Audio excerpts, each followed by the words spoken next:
Then this is Liman bridgehead, which was split by Russian forces into two pieces, larger one centered around town Liman, and the smaller one centered around town Svetogirsk. Now let's actually jump in and look what's going on there. So the situation on the Izum bridgehead is stable, no changes here, everything's kind of the same. Then there's Svetogirsk bridgehead as well, stable, no major sort of attacks one way or another. Where there was a really big attack this morning is a Russian side attacked town of Liman. Here, as you can see, they started attack from the kind of like this northeast. Then they was joined by the forces from kind of straight east, and they essentially first captured this like northeastern section, and then they kind of spread. And at this point, they kind of captured most of the kind of this eastern part of the town. And we don't have obviously confirmation, but we're pretty sure that Ukrainian troops left this village Stavki, because otherwise they would be encircled there. So this today was pretty strong attack, and Ukrainian forces were pushed. And we can actually, let's do a little bit zoom in and see what was where the front line looks a little bit more precisely. So as you can see here, sorry for because this OpenStreetMap is kind of not very good for the white color, but hopefully you're able to see. So this is the village Drobyshevo and Zarychny, and so they attacked along this kind of like axis here from Drobyshevo and then from Zarychny. So as a result, the first captured this kind of like more northern part, and Ukrainian defenses are kind of going along this railroad here. Again, as you see, the railroad becomes it's very good kind of like natural defensive position for the retreating troops. And we'll actually a little bit explain in the next slide why that happens that way. So essentially, they captured this kind of first northeastern portion of the town, and then they kind of spread, squeezing Ukrainian troops here. This is more like a center around here. So the fighting is, most of the fighting is going on here, centered right now around the railroad here, railroad station here. There are probably some smaller pockets of resistance here in the central part of the town, but obviously we don't have that granularity of the data. But just for like high level, the front line more or less goes along the railroad. And let's actually look why a railroad makes such a great defensive position. So this is actually kind of like a picture of, well, handwritten of the railroad. So as you can see, there's like a base, right, to create a railroad, and then the railroad goes on top of that base. And usually this base, especially in Ukraine, well, not especially, but in Ukraine, we don't know other places. So it's made out of crushed granite stones. So that's pretty strong, very strong material actually. And so the trajectory of the projectile from the artillery, it's actually kind of goes like this. So if you create your trench right next to this raised area, it's almost impossible to hit it with artillery fire. Or if you do foxhole, that's really the best. So effectively artillery becomes kind of relatively useless against this defense.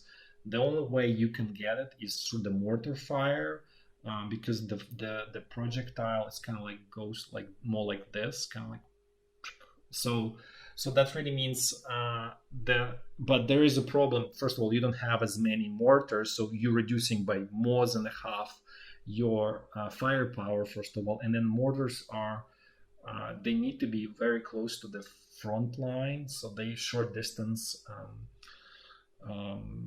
sort of call it form of fire. So that's also, so they're vulnerable to the fire in return.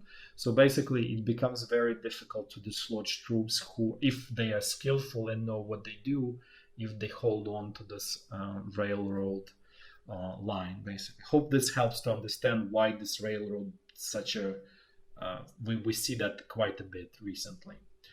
So this is actually next. We would like to discuss what's going on with Ukrainian power grid, power generation facilities more so. So the red color are power generators that are fired by coal-fired power generation stations, probably the better way. Then black one are nuclear power stations, and the blue one are hydro power stations. So as you can see, where there is a fighting, there's quite a bit of concentration of the power generation resources. And for example, here near Le Mans, this one, it's kind of mid-sized, is near Le Mans, and then we're actually gonna go and look at this area where there's a much bigger one here, Lierska power station, and so this all kind of gets into basically this portion. If Russian side gets closer, they probably will capture this one and this one, so this will get out of the Ukrainian power grid.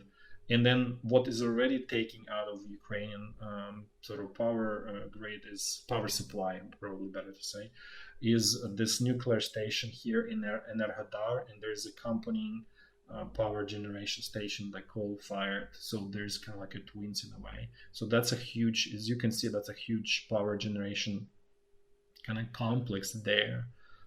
That's basically out of commission for Ukraine at this point.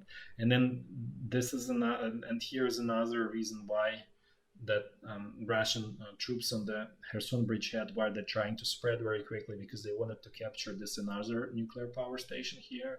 And in Kryvyi Rih, there is a coal-fired power station. So as you can see, that then they're pretty big. So if they were also captured, then it's going to be, Ukrainian power system will be under extreme stress, let's put this way. So hopefully this gives you a little bit more perspective, even from the kind of like a power generation facility, just generally distributed, so you understand the relative importance of these regions where the fighting is happening. So now let's keep going. Let's look at the Severodonetsk salient, and let's see what's going on there. So northern part is quiet. There's nothing here. There's no new attempts by Russian side to establish bridgeheads. Russian troops putting pressure on Ukrainian defenders in Severodonetsk. Especially they understand that effectively the logistics is super hard, because they destroyed the bridge here across the Seversky Donetsk River. So they putting pressure, trying to take advantage of the situation. But there are any major breakthroughs or anything. The line that they captured some area, but it's totally nothing really major. Like sort of to say, oh, the situation has changed. Nothing changed there. So then let's look at a little bit more south. We're gonna go then this Toshkivka, that's being where the fighting has been going on for probably weeks at this point. It's still not captured by Russian side. There's still fighting going on there. Then Russian side also continues attacks, frontal attacks Irske, and then they also attacked Zolote today, which usually wasn't really focus of their attacks. And they kind of make some progress to kind of get stuck in the trench line, essentially. That's kind of how we describe. So they basically didn't penetrate through the front, like defensive line. They made progress inside of it and kind of got stuck there, basically. So then let's look at this situation around Popasna. And so now, again, no changes, no progress for Russian side here. So situation stabilized for Ukrainian side. And as we discussed before, our take on this is that because the troops are getting more spread out, their punching ability becomes lower. So what Russian side needs here to continue successfully, they probably need new troops. And that's a big question. Do they have those new troops? We'll find out. If they continue attacking here, that means that they get new fresh troops so that they can continue attacks. But for now, based on this is like third day of no progress, that means that the situation here in balance between two sides. And obviously we don't have full details, but as you can see, there are a lot of Ukrainian brigades here. We're pretty sure some battalions from these brigades, from the 80th, 30th, 58th, 17th, that they are somewhere here as well, kind of like patching these holes and patching these defensive lines as well. So overall, this situation here is stable for now. And then what we mentioned before, that we're seeing pretty distinct way of fighting here, which is more common sense way of fighting. And many viewers said like, okay, there's nothing special. Yes, there's nothing special for sort of normal person, but for the Soviet army, which is both Ukrainian and Russian army, are the product of the Soviet army, that's a huge, call it, breakthrough, right? And what we're learning right now that apparently this whole group of forces here is under command of someone from this Wagner group here. So that's why there is a distinct change, because Wagner group is not obviously regular army. It's more sort of a fighting group that's based more on common sense principles as opposed to Soviet army. So that's probably why they were more successful here, because they just use common sense strategies to take advantage of the situation. So hopefully that helps. And we're actually going to look a little bit more towards south because there are changes there. This is actually the look at the more northern sort of advances of the Russian troops here. They stuck again and again, as we mentioned, the sort of divider, the front line, is the railroad tracks, because they provide not the tracks themselves, but that whole structure provides quite good defensive positions there. So let's actually go south, and even not we kind of built it even more south. So hopefully that, let's just actually look even more south. So this is Popasna is kind of like up. Where is that? Here, up north. We didn't kind of replicate this whole picture here on this Kamashalacha, Volodymyrka. But you know it. But here's what's happening. So as we discussed before, Russian troops are basically here. They were what they were doing. So instead of like doing frontal attacks, where Ukrainian troops built pretty good defensive positions and like deep lines of trenches and sometimes even bunkers, so that would be quite heavy casualties. So what they did, they figure out that they can kind of like dislodge one village in one position and then kind of attack it from the flank and even from the rear. So that's what they did. So the first they captured Novozvaninka, then they captured that way Troitske several days ago, and then what they did the same with Vozdvezhenka. So they attacked it kind of like from the flank and from the rear. That caused the withdrawal of Ukrainian troops here. And then what else happened? They started advancing kind of more here south, and they captured Mironivsky here. And so that caused the withdrawal of this Ukrainian salient. It's called Svitlodar salient.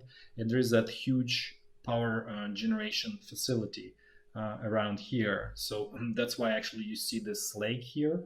It's to cool down the power generators in that facility.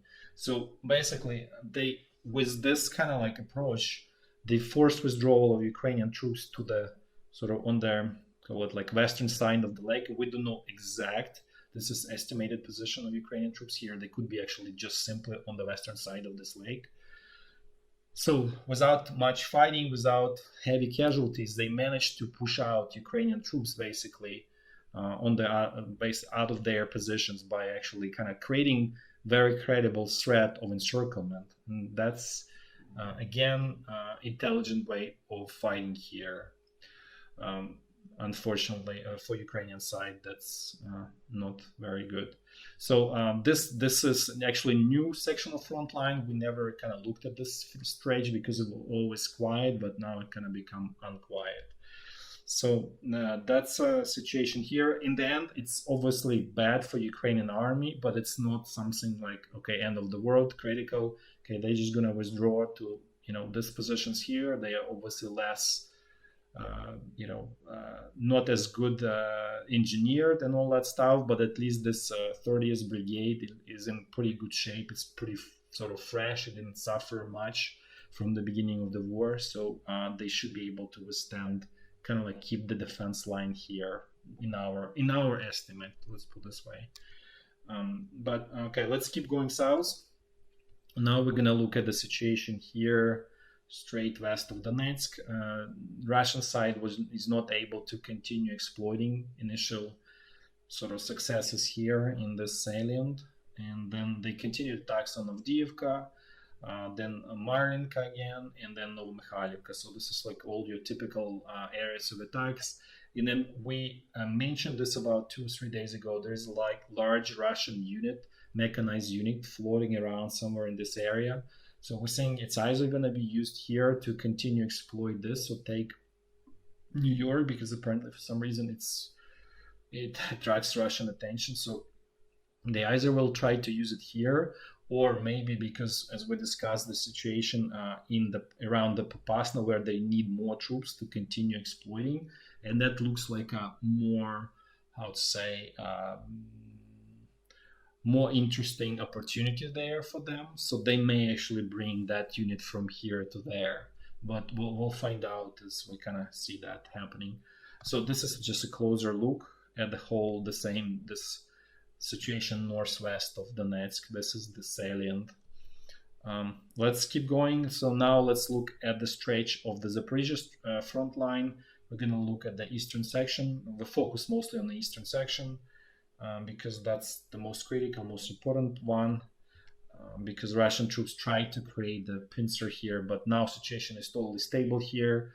There's no really changes. Positional fighting, artillery. And speaking of artillery, we actually this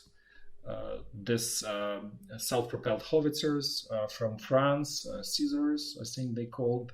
So they were spotted here. They are part of the 55th Artillery Brigade, Ukrainian. So they are fighting somewhere in this on the eastern stretch of the Zaporizhia front line. And as in general, our observation about the new artillery equipment, that it goes into artillery brigades. So the same was with M777. I think it was we forgot, but it was like a two was like 40th artillery brigade. So we've seen those there, and then 55th has this. That's obviously 12 is really not a game changer in this war, but it definitely helps, right? Anything helps at this point. So let's actually just generally summarize situation here. So it's stable. Ukrainian defenses are centered around key strongholds: Kaminsky, Orikhiv, Guляйполе, Velika Novosivka, and then Vuhledar. It's kind of like a corner position between the two front lines. This is the wedge that that the Russian side managed to build in Ukrainian defenses, but now it's stable. Just for everybody to understand, there's no contiguous front line here because there's not enough troops. So it's all centered around the villages or larger towns, right? Like, well, not this Guляйполе is a town. It's not like really large. It's probably like between 15 to 20,000 people. Orikhiv is the same, and even smaller, probably more closer to 15,000 people. So this is all kind of centered around some kind of sort of structures or urban structures. Are not truly big, but better than nothing. And as we discussed, there is the terrain here is very flat and sort of very open, so you can see long distances, like 20-30 kilometers. You can easily see. The only thing here is that there are like single line trees to separate like fields from each other, but they like 2-3 kilometers or 4 kilometers one from another, and it's just a single line of trees. They don't really create kind of any protection or anything. They being planted there, they all artificially planted to prevent soil erosion. So that was the idea there, and so. But overall, this is like we call it a flat as a table terrain in general, and there's basically all agricultural sort of fields and everything. The only the only things are the valleys of the rivers. Obviously, they kind of create ridges there, natural, but beyond that, it's all more or less kind of flat here. So let's actually we'll finish with looking at the Kherson bridgehead. Situation here is kind of the same. What's going on is the Russian troops are digging in, creating lines of trenches, strongholds, good defensive position, basically. What this means is that then later, when Ukrainian army will decide, or if it will decide, if it have enough forces to do so, to actually dislodge Russian troops, it will be much harder to do, because they will dig in, and that will require much more firepower, more troops, more everything to actually be successful. So the time is in this way on the Russian side, because it allows them to build better defenses. Ukrainian troops are doing the same thing, But at this point, giving that expectation is that Ukraine will sort of eventually attack here, and maybe that's an unjustified expectation. We'll see. But both sides here are on the defensive, both strategically. It's on the defensive, and this probably will stay quiet until the situation on Donbass salient or Severodonetsk salient will get resolved.